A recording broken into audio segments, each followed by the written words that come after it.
যাকে ভালোবাসবেন তাকেই বিয়ে করবেন জীবনে। এটা কিন্তু একেবারে বাস্তব এক্সপিরিয়েন্স থেকে বলতেছি। ভালোবাসাটা ফিল না করলে বিয়ে করা যাবে না। বিয়ের আগে একে অপরকে জানাশোনা থাকা দরকার, কথা বলার দরকার, জানাশোনা চেনা জানা খুব ভালো থাকা দরকার। তা না হলে এটা সমস্যা দেখা দেয়। কিভাবে জানবেন শুনবেন এটা তো আপনি খুব ভালো জানেন। প্রথমে সিভি শেয়ার করবেন। বিয়ের জন্য একটা সিভি করে অনেকে, শর্ট করে না, পরিচিতি, আমি, আমার বাবা মা, আমার ভাই বোন, আমার পড়াশোনা, সংক্ষেপে। সবাই আজকের প্রোগ্রাম শেষে একটা করে নেবেন CV.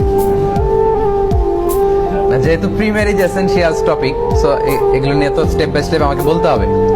Okay okay, come on. CV করলেন, ফাইন। আচ্ছা, dissent photo sharing, photo share করা যাবে।